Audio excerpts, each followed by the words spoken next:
샬롬. 하늘의 평화가 우리 모든 성도님들에게 함께 하시기를 진심으로 기원합니다. 오늘은 말씀이 육신이 되어 11번째 시간으로 외식하는 자가 되지 말라라는 제목의 말씀을 드리도록 하겠습니다. 한 어린아이가 설계예배 시간에 막 떼를 쓰며 울기 시작했습니다. 옆에서 아빠 엄마가 달래려고 애를 썼지만 이 아이는 손발을 막 흔들며 더 크게 울부짖는 겁니다. 그만한 나이의 아이들은 대부분 그렇죠. 그래서 예배가 방해된다 생각한 아빠가 이 아이를 어깨에 들쳐업고 복도를 따라 뒷문으로 갔습니다. 그런데 어깨 위에서 이 아이가 손발을 막 뻗치면서 울다가 손에 걸리는 뭔가를 움켜쥐었습니다. 그런데 그건 복도 쪽에 앉아있던 어떤 여성의 머리채였어요. 그 여성은 자기 머리를 움켜쥔 이 아이의 손과 자기 머리를 함께 잡으면서 딸려가지 않으려고 버텼습니다.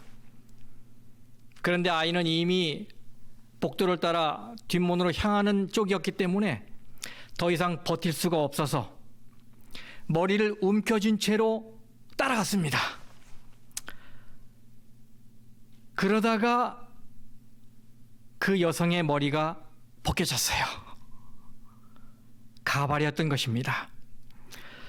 그걸 지켜보던 사람들 중에는 경건한 예배 시간인 것을 잊고 큰 소리로 웃는 사람도 있었습니다. 그 여성은 급하게 아이의 손에서 자기 가발을 뺏어서 다시 눌러섰습니다. 여러분, 그 여성 입장에서는 얼마나 당혹스럽겠습니까? 분명 자신의 모습을 더 아름답게, 더 젊게 보이기 위해서 가발을 쓰고 왔는데 그런 해프닝이 일어났으니 예배를 제대로 드릴 수가 있었겠습니까? 여러분, 만일 내가 그런 일을 당했다면 얼마나 당황스러웠을까? 가발. 사실 우리는 가발을 쓰고 있습니다. 실제 가발 이야기가 아닙니다. 우리도 교회 올 때는 경건한 행위를 할 준비를 하고 오지요. 교회에 들어오면 자신의 본래의 모습을 다 감추고는 자신이 한 주 동안 꽤 괜찮게 산 사람처럼 보이게 하려고 노력합니다. 또 주위 사람들이 그렇게 알아주기를 바랍니다. 네, 우리는 가발을 쓰고 교회에 옵니다. 믿고 싶지 않은 아주 두려운 사실이지요. 예수님은 가발이라는 용어를 사용하지 않으셨지만 이런 비슷한 용어를 오늘 본문에서 사용하셨습니다. 예수님이 사용하신 용어는 외식입니다. 외식. 이 외식이라는 말은 성경에서, 신약 성경에서 특별히 이 마태복음 6장에서 처음 등장합니다. 예수님은 이 마태복음 6장에서 종교적인 행위를 하는 자들을 가리키면서 이 말씀을 사용하셨어요. 그러면서 말씀하십니다. 그들을 본받지 말라. 여러분, 여기서 말하는 그들이 누굽니까? 마태복음 5장에서는 예수님께서 서기관과 바리새인들처럼 되지 말라고 하셨어요. 그런데 이 6장에서는 두 종류의 사람을 가리키며 말씀하셨어요. 첫 번째는 외식하는 자, 두 번째는 이방인입니다. 여러분, 그러면 그들이 어떠했기에 그들과 같이 되지 말라, 그들을 본받지 말라라고 말씀하신 것일까요? 먼저 우리 마태복음 6장 1절 말씀을 다 함께 보시겠습니다. 이 말씀을 같이 읽어보겠습니다. 마태복음 6장 1절 말씀입니다. 사람에게 보이려고 그들 앞에서 너희 의를 행하지 않도록 주의하라. 그리하지 아니하면 하늘에 계신 너희 아버지께 상을 받지 못하느니라. 아멘. 이 말씀은 6장 전체를 관통하는 주제의 말씀입니다. 6장의 교훈의 결론이기도 해요. 그것이 뭡니까? 종교 생활을 할 때는 사람에게 보이려 하지 말고 하나님을 위하여 하라. 이것입니다. 제가 신문에서 읽은 칼럼인데요. 2005년 8월에 이 미국의 남동부를 강타한 아주 최대의 이 허리케인, 초대형 허리케인 카트리나가 지나간 이후에 가장 큰 피해를 입은 뉴올리언스 지역으로 수많은 구호단체들이 몰려들었습니다. 여러 날에 거쳐 이 구호 식량, 또 구호품, 약품, 생수, 이것을 실은 트럭들이 뉴올리언스로 향했어요. 재난 현장에는 각지에서 몰려든 자원봉사자들이 땀을 흘리고 있었습니다. 그리고 그 트럭에서 그 무거운 구호 박스들을 내리는 일도 이 자원봉사자들의 몫이었어요. 자원봉사자들은 아침 일찍부터 밤 늦은 시간까지 열심히 일했습니다. 재난 현장을 복구하느라 그들의 옷은 먼지와 땀으로 뒤범벅이 돼 있었어요. 그래도 재난으로 터전을 잃고 슬픔에 처한 사람들을 돕고 있다라는 생각으로 참고 열심히 일했습니다. 그런데 어느 날 한창 바쁜 그 구호 현장에 갑자기 어떤 사람들이 찾아왔습니다. 그들은 그 지역의 어느 교회의 지도자들이었어요. 그런데 옷을 말끔하게 차려입고 내리는데 사진사를 동원한 거예요. 사진사는 그들이 짐을 내리는 순간부터 다 모든 걸 촬영하기 시작했습니다. 사진기 앞에서 이 사람들은 얼굴에 미소를 지으며 그 짐들을 내려서 이 구호단체 막사 앞에 내려놓습니다. 그리고는 다 같이 모여서 하나, 둘, 셋, 찰칵 단체 사진을 찍고 사라졌습니다. 그 이후에 그들은 다시 구호 현장에 나타나지 않았습니다. 아니, 한 군데 나타나긴 했는데 그것은 그 지역의 교회 신문에 사진으로 나타난 것입니다. 예수님이 말씀하십니다. 너희가 종교 생활을 할 때는 사람에게 보이려 하지 말고 하나님을 위하여 하라. 여러분 혹시 어떤 행사나 경기가 관중 없이 치러진다고 할 때에 그 주최 측이나 선수가 어떤 영향을 받는지 생각해 보셨습니까? 요즘 코로나 사태로 전 세계 스포츠가 중단되었다가 서서히 무관중 경기가 시작되고 있잖아요. 그런데 관중이 없는 경기가 선수들의 경기력에 어떤 영향을 줄까요? 여러분이 미국에서 가장 인기 있는 스포츠 행사인 미식축구 결승전 슈퍼볼, 이 슈퍼볼이 관중 없이 치러진다는 걸 상상이나 할 수 있겠습니까? 관중석이 텅텅 비어 있는데 거기서 슈퍼볼 행사를 할 수 있겠어요?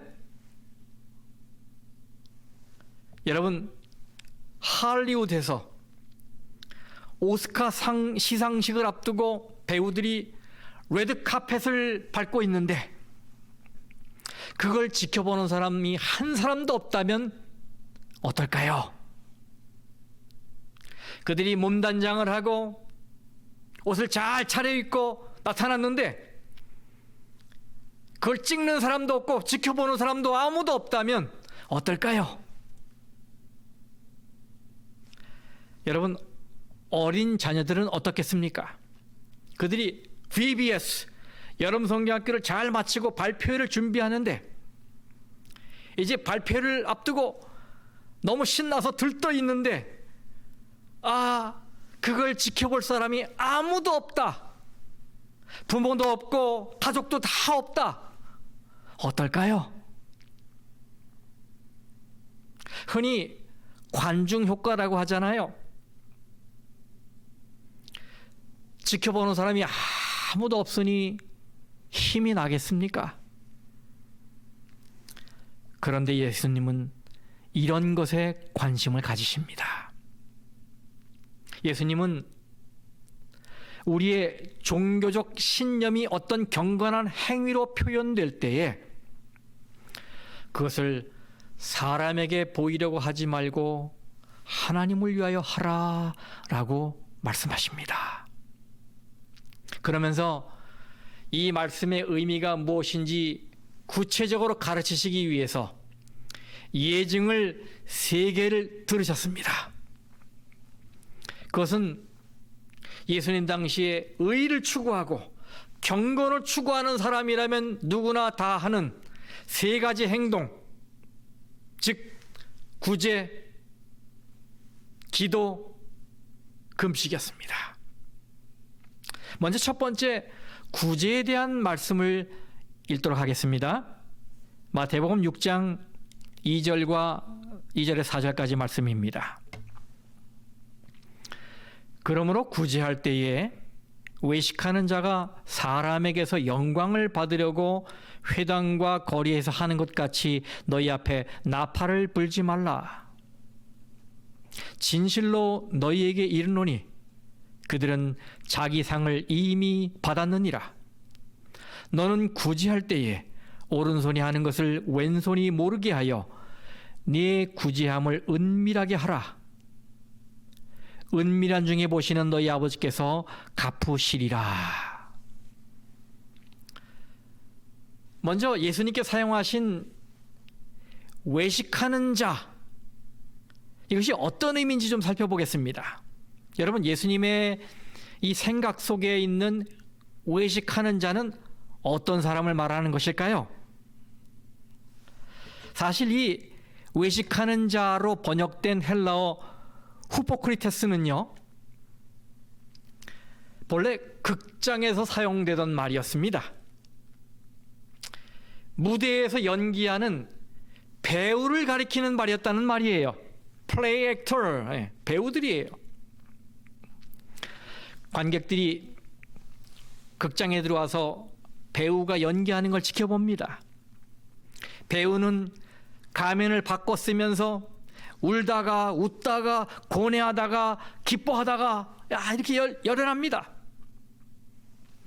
관객들은 그 배우를 향해서 이야, 어쩌면 그렇게 연기를 잘하는가 하면서 박수로 찬사를 보냅니다. 이렇게 배우는 놀랍게도 자신의 본래의 모습을 감추고 각본에 따라 꾸며진 모습을 연출합니다. 이것을 오늘 우리의 상황에 비유해 보면요, 텔레비전 앞에 앉아서 연속극을 지켜보면서 그 탤런트가 열연하는 모습에 몰두돼서 이야, 저 외식하는 사람 봐, 완전 오스카 상감이야 라고 말하는 것과 같은 거예요. 명품 연기를 하는 배우가 바로 이 외식하는 자입니다. 다시 말하면 이 말은 본래 부정적인 의미가 아니었다는 말이에요. 그런데 연기는 무대 위에서 하는 것이지 실제 생활에서 하면 곤란합니다. 실제 삶에서는 가면을 벗고 진실한 모습으로 살아야 합니다. 이런 생각을 가지고 예수님이 주신 첫 번째 예증을 살펴보겠습니다. 예수님이 말씀하십니다. 네가 가난한 자를 구제할 때는 절대로 너의 선행을 나팔 불며 주위에 알리는 행동을 하지 말라. 그렇게 하면 감탄사를 바라는 대중으로부터 너는 이미 온전한 보상을 받은 것이다. 셰익스피어는 유대인을 돈밖에 모르는 구두쇠로 묘사를 했지만 사실 유대인만큼 구제를 많이 하는 민족은 없을 줄 압니다. 왜냐하면 구제는 그들의 종교적인 의무였어요. 남을 돕는 것이 생활화되어 있는 사람들이란 말이에요. 유대인의 구전 율법서인 미슈나에 보면 Secret Gift, 비밀 선물의 방에 대한 이야기가 나와요. 비밀 선물의 방. 이것은 뭐냐면 경건한 사람들이 가난한 사람들을 돕겠다고 기부금을 가지고 와서 남몰래 두고 가는 곳이에요. 그리고 가난한 사람들이 자신의 필요한 것을 남몰래 가지고 가는 곳입니다. 그래서 비밀 선물, Secret Gift 챔버리예요. 이 이야기 저변에 깔린 의도는 구제하는 사람이나 구제를 받는 사람이나 자신을 노출하지 않고 도움을 주고 받는 것입니다. 그래서 자신의 선행을 과시함 없이 불우한 사람을 돕는 것이고 자신의 필요를 창피함 없이 채우는 것입니다. 여기서 주는 교훈은 너희 선행을 사람에게 보이려고 하지 말라 이것입니다. 사람에게 과시하듯 선행을 베푸는 자는 예수님 말씀에 자기 상을 이미 받은 자다 이 말이에요. 여기 받았다라는 말의 헬라어 아페쿠시는 이 상업 용어입니다. 상업 용어. 이건 주로 재정을 담당하는 사람들이 사용하던 언어였어요. 고지서에 따라 이제 납부를 하는데 전액을 납부했을 때 영수증에다가 완납이란 도장을 찍어줘요. 영어로 paid in full, 완납했다, 전액 수령됐다 이렇게 찍어주는 것입니다. 마찬가지로 만일 우리가 자선 행위를 공개적으로 선전하면서 하게 되면 대중의 칭찬과 찬사가 이루어진 것이기 때문에 하늘 장부에는 이미 보상이 완납됐다라고 기록된다는 말이에요. 예수님은 여기서 요점을 분명히 하시기 위해서 과장법을 사용하셨습니다. 오른손이 하는 거를 왼손이 모르게 하라. 이거 과장법이에요. 또 사람들 앞에서 나팔을 불지 말라. 이것도 과장법이에요. 영어 표현에 나팔을 분다 이런 말이 있잖아요. 그죠? 이것은 자화자찬하는 걸 의미하잖아요. 예수님은 그런 거 하지 말라 이런 걸 표현하기 위해 그런 표현들을 사용하신 거예요. 예수님 말씀하십니다. 너희가 종교 생활을 할 때는 사람에게 보이려고 하지 말고 하나님을 위하여 하라. 하나님이 너의 유일한 관객이 되게 하라. 이런 말씀인 거예요. 이제 두 번째 예증을 살펴보겠습니다. 이번에는 경건 행위 중에서 기도에 관한 것입니다. 5절에서 8절까지 말씀을 읽도록 하겠습니다. 마태복음 6장 5절에서 8절까지.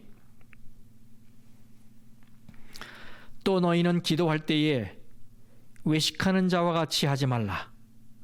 그들은 사람에게 보이려고 회당과 큰 거리 어귀에 서서 기도하기를 좋아하느니라.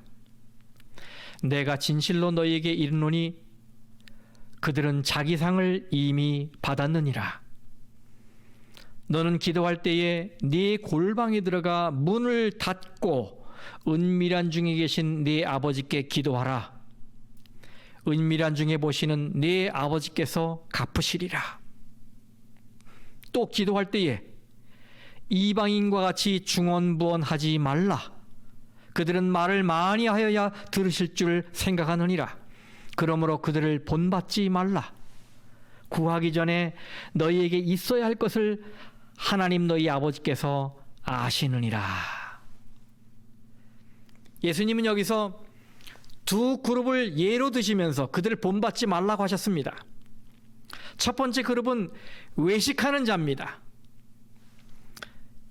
예수님 당시의 유대 사회에는 정해진 기도 시간이 있었어요.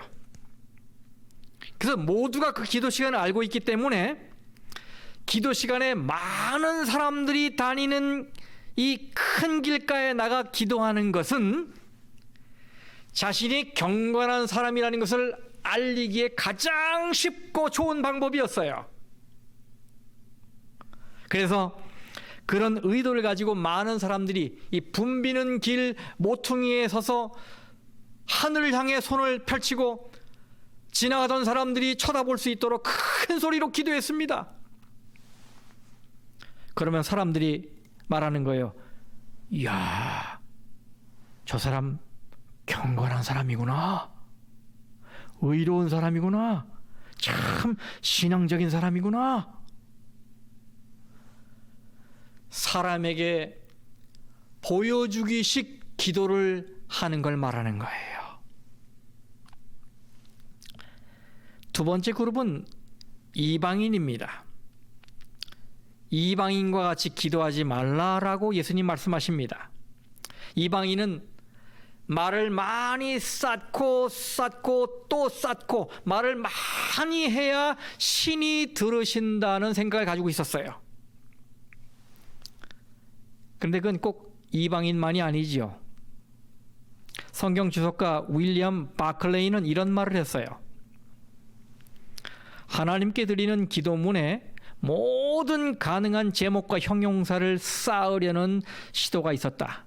실제로 16개의 다른 형용사를 하나님의 이름에 붙이며 시작하는 유대인의 기도가 있다. 뭐 자비롭고 의롭고 노하길 더디하고 은혜가 많고 뭐 이런 걸 붙이는 거예요. 말에 중독된 것 같았다. 사람들이 무엇을 기도해야 하는지보다 어떻게 기도해야 하는지를 더 많이 생각할 때 그들의 기도는 입술에서 소멸된다. 네. 예수님은 우리가 기도할 때 단순히 말의 반복이 아니라 표현의 장황함을 경계하신 거예요.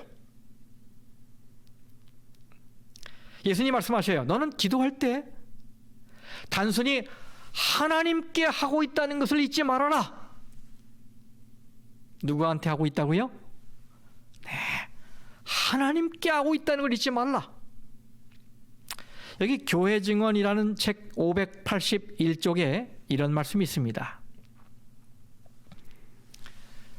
그리스도께서는 제자들에게 그들의 기도가 그들이 말하고자 하는 바로 그것 외에 더 이상 말하지 않는 짧은 기도가 되어야 할 것임을 인식시키셨다. 일반적인 기도는 1, 2분이면 충분하다. 그러나 많은 사람이 드라이, 건성으로 설교하는 방식으로 기도를 드린다. 이런 기도는 인간에게 하는 것이지 하나님께 하는 것이 아니다. 만일 그들이 하나님께 기도하고 있고 자신들이 무엇을 하고 있는지를 진정으로 이해한다면 그들은 자신들의 뻔뻔함에 깜짝 놀라게 될 것이다. 왜냐하면 그들이 마치 우주의 창조주께서 지상에서 일어나는 일들과 관련된 일반적인 문제에 대해 특별한 정보를 필요로 하는 것처럼 기도의 형식으로 주님께 뭐 하고 있는 것이기 때문이다? 강의를 하고 있는 것이기 때문이다. 여러분 이 말씀 이해하시겠습니까? 우리가 지금 기도를 그렇게 한다는 거예요. 예. 마치 하나님이 옆에 서서 들으시다가 뭐라고? 그런 일이 있었어? 언제? 어디서? 그래? 야, 그 주소 좀 줘봐. 그 이름이 뭐니? 이렇게 말씀하시는 것처럼 말이에요. 하나님께 정보를 줘야만 하나님이 들으신다고 생각하며 많은 정보 설교하듯이 주는 거예요. 이 말씀은 이런 말로 마무리됩니다. 교회 증언 2권 581, 582쪽입니다. 그러한 모든 기도는 소리나는 구리요 울리는 꽹과리이다. 그것들은 하늘에서 중요하게 여김을 받지 못한다. 하나님의 천사들은 그러한 기도를 듣도록 강요된 사람들과 마찬가지로 그런 기도에 지쳐 있다. 천사들도 그런 기도를 하나님께 가지고 올라가려니 지친단 말이에요. 어떤 분들은 기도할 때 마치 사람에게 하듯 이 성경절을 읽고 기도하는 분도 있고 기도 중에 설교를 하는 분도 있어요. 이건 좋은 습관이 아닙니다. 왜냐하면 기도는 사람에게 하는 게 아니라 하나님께 하는 것이기 때문에 그래요.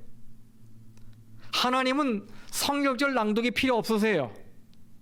하나님은 설교 말씀이 필요 없으십니다. 우리는 대표기도 할 때 우리 모두의 마음을 대변하는 짧고 기념하고 아주 핵심적인 내용만 하나님께 아뢰면 되는 거예요. 거기서 자기 죄를 회개하는 얘기 이런 건 할 필요 없어요. 예수님 말씀하세요. 기도할 때는 사람에게 하지 말고 하나님에게 하라.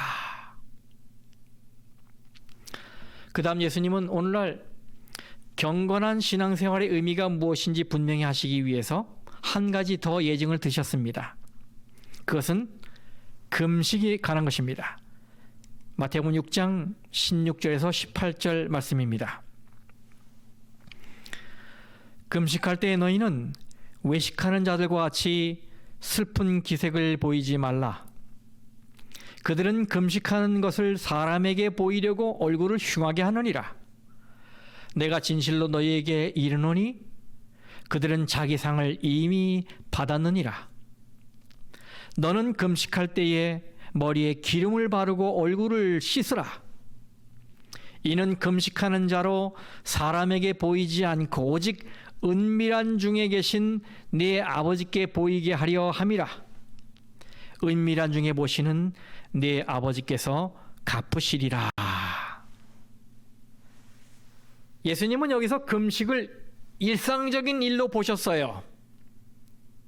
그 이유는 너희가 금식을 한다면 이라는 조건문으로 시작하지 않으신 것에 있는 거예요. 이것은 금식이 이미 그들 사이에 깊이 배어있는 또 삶에 깊이 자리 잡고 있는 것이었음을 인정하시는 것입니다. 예수님 말씀하세요. 너는 금식할 때 사람들이 네가 금식 중이라는 것을 알게 하지 말라 이겁니다. 제가 어렸을 때 한국에서는 한국연합회나 합회 차원에서 자주 금식일을 선포했어요. 그래서 안식일에 하루 종일 굶은 기억이 많이 있어요. 근데 요즘은 그런 금식일을 안 하는 것 같아요. 누가복음 18장에 보면 바리새인의 기도 중에 나는 일회에 2번씩 금식하고 이런 말이 나와요.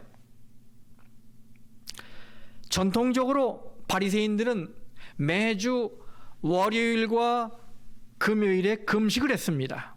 확인해 보니까 여러 이렇게 가능한 대답 중에 그날이 전통적으로 유대인의 마켓데이, 장날이에요. 그래서 각지 있는 사람들이 모이는 것입니다. 농사꾼도 모이고 어부도 모이고 장사꾼도 모이고 구경꾼도 왁자지껄하는 날이 바로 그 날이에요. 그러므로 각 촌의 사람들이 물건을 거래하기 위하여 모이는 그때에 이 바리새인들로서는 자신들의 경건함을 자랑할 좋은 기회가 되기 때문에 그날 뭔가 한 거예요. 그래서 자신들이 금식 중이라는 것을 사람들에게 알리기 위해서 일부러 머리를 헝클어뜨리고 슬픈 기색을 하고 옷을 질질 끌리면서 쉼없이 천천히 걸어다닌 거예요. 그럼 사람들이 말하죠. 아, 저 사람 금식 중이구나. 오, 경건한 사람이네. 제가 만난 그 명함을 나눈 어떤 목사님 중에는 그 명함에 40일 금식 기도 몇 번 이렇게 적은 분이 있더라고요. 여러분, 이런 것을 예수님께서 외식이라고 말씀하시는 것입니다. 금식의 목적은 온전히 자신을 하나님께로 향하는 것인데, 이렇게 사람들로부터 칭찬을 듣고 경건하다는 말을 듣기 위해 금식을 한다면 여러분, 본질에서 한참 벗어난 것 아니겠습니까? 예수님 말씀하세요. 너희는 금식할 때 정상적으로 개인 위생을 관리해서 평소와 전혀 다르지 않게 하라. 그래서 거리에 나갔을 때 사람들이 네가 무엇을 했는지 알아차리지 못하게 하라. 이것입니다. 근데 그게 쉽지 않지요. 금식이란 자기 수양이고 자기 훈련인데 말입니다. 가끔씩 해변가에 가보면 엄청난 이 근육질의 사람들이 우통을 벗고 조깅하는 모습을 보게 돼요. 그런 근육을 만들려면 보통 많은 시간, 많은 노력을 들이지 않고는 어렵지요. 그거 쉬운 일이 아니죠. 피나는 자기 훈련을 해야 합니다. 그러니까 그렇게 힘든 훈련을 해서 근육을 멋지게 만들었으니 사람들에게 보이고 싶지 않겠어요? 이렇게 자기 훈련의 삶은 감추기가 어려운 거예요. 하지만 그것이 종교 생활과 관계될 때는 사람을 의식하지 말고 하나님을 위해 해야 합니다. 금식이 자기 훈장이 되고 자기 자랑거리가 되는 한 하늘에서 주어지는 상은 없는 것입니다. 여기서 여러분은 이런 질문을 하실 수 있을 거예요. 그러면 신앙과 관련해서는 모든 것을 다 은밀하게 하란 말입니까? 비밀리 하란 말입니까? 그것이 어떻게 가능합니까? 네, 그렇죠. 맞아요.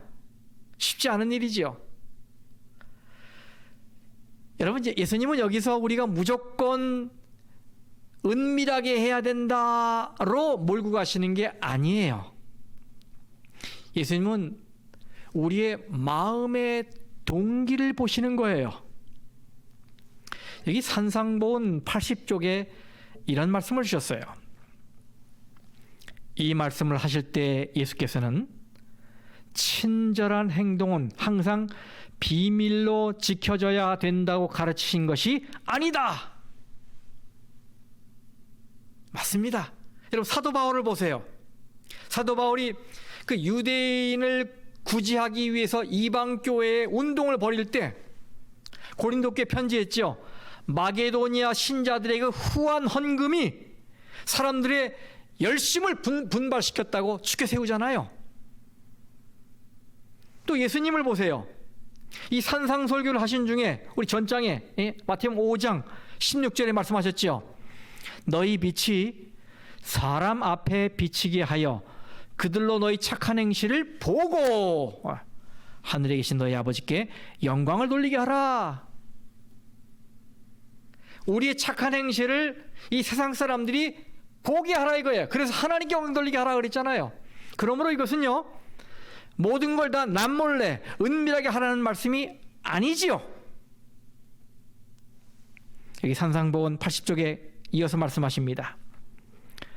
그리스도의 말씀은 자선이 사람들에게서 칭찬과 명예를 얻기 위한 일이 되어서는 안 된다는 그분의 생각을 분명히 밝혀준다.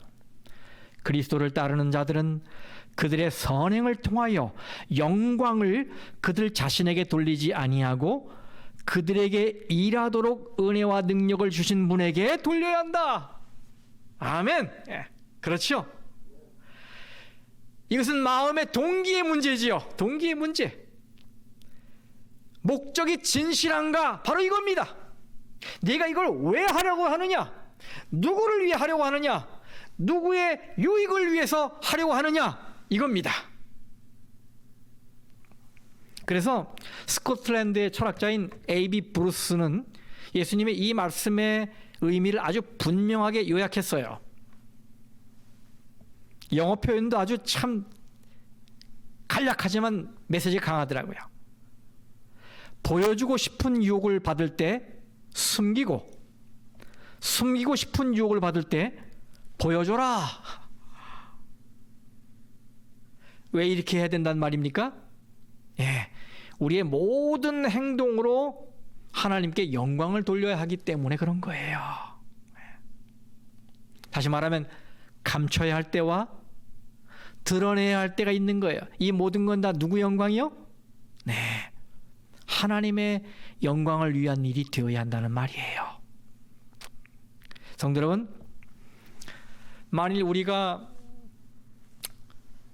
속과 겉이 다른 이중적인 이 외식하는 자의 생활을 산다면 그 결과는 무엇일까요? 만일 우리가 신앙의 진정성을 잃고 사람들에게 보이는 신앙에만 몰두하며 살아간다면 어떤 일이 일어날까요? 이 미국의 유명한 코미디언이면서 배우인 크리스 락에게 파이브 매거진이 인터뷰를 했습니다.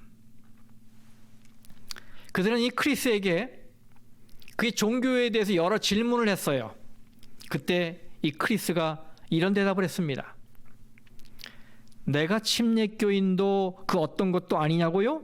내가 후대에 물려줄 것은 없냐고요? 아무것도 없습니다. 나는 오랜 신앙의 전통을 가지고 있지만 나의 신조는 열심히 일하고 사람들을 잘 대하는 것입니다. 다른 모든 것들은 나에게 아무런 의미가 없습니다. 그가 난센스란 말을 썼어요. 의미가 없습니다. 다른 모든 것들은. 저는 이 인터뷰를 읽고 궁금해졌어요. 왜 오랜 신앙의 전통을 가졌다고 하는 이 크리스가 신앙을 포함하여 다른 모든 것은 자기 인생에 아무런 의미가 없다, 난센스라고 표현한 것일까? 왜 그가 그런 결론에 도달한 것일까? 굉장히 궁금해졌어요. 그리고 다시 그 인터뷰를 처음부터 읽어봤는데 인터뷰 초반에 그가 한 또 다른 진술을 발견하게 됐어요. 그는 어릴 적에 기독교 집안에서 자랐습니까? 라는 질문에 대해서 이렇게 대답을 했어요. 솔직히 말해 그것 외에는 다른 것이 없었습니다. 그러니까 기독교 집안에 태어났다는 얘기예요. 다른 방법이 없었단 말이에요. 할아버지가 목사였거든요. 아주 재미있는 분이셨죠. 그런데 심한 욕을 입에 달고 사셨어요. 그렇다는 얘기죠 뭐. 또 그 교회 리더급 집사들이 코케인, 이 마약을 팔다가 체포되었어요. 교회 밖에서 판매한 게 아니라 아시겠죠? 네. 교회 안에서 그 짓을 했단 말이에요. 저는 이 기사를 읽고 궁금증이 해소됐어요. 왜 그가 신앙을 포함하여 모든 것이 그의 인생의 난센스, 아무 의미가 없다고 말했는지. 성도 여러분, 혹 우리 주변에 또 다른 크리스 락 같은 친구들이 우리를 지켜보며 우리에게서 배우고 있지는 않습니까? 한 거만한 선생님이 중학생들에게 기독교 신앙을 가르치고 있었습니다. 이 선생님은 기독교 신앙 과목을 가르치면서도 욕을 막 해댔고 화도 많이 내고 험상궂게 행동했어요. 학생들을 교육하다가 이제 질문해야 하는 시간이 왔어요. 그래서 이 선생님이 학생들에게 질문합니다. 왜 어떤 사람들은 나는 크리스찬입니다 라고 말을 할까요? 그랬더니 교실 안이 조용해졌어요. 선생님이 다시 똑같은 질문을 반복합니다. 왜 어떤 사람들은 나는 크리스찬입니다 라는 말을 할까요? 그랬더니 뒤쪽에 있던 한 학생이 조심스럽게 말을 꺼냈습니다. 그 사람들이 선생님을 모르기 때문입니다. 무슨 의미인지 아시죠? 저는 이 이야기를 통해 나 자신을 보게 됐어요. 과연 사람들이 나를 보고 신앙의 매력을 느끼고 교회 가고 싶은 마음을 갖게 될까?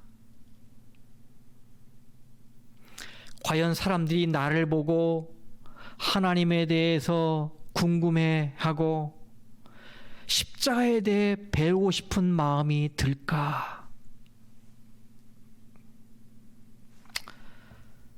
다시 처음 이야기로 가보겠습니다. 만일 그럴 수만 있다면 우리도 아이에게 우리의 머리채를 움켜쥐고 잡아채도록 맡길 필요가 있지 않을까요? 그래서 내가 진짜 누구인지 있는 그대로 드러낼 필요가 있지 않겠습니까?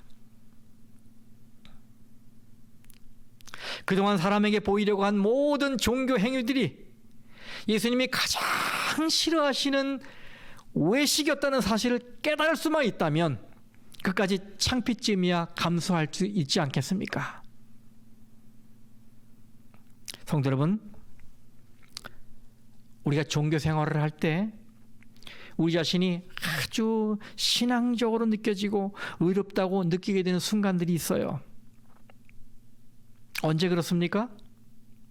구제할 때, 기도할 때, 금식할 때, 이런 때 우리가 의롭다는 것을 스스로 느끼게 되는 때예요.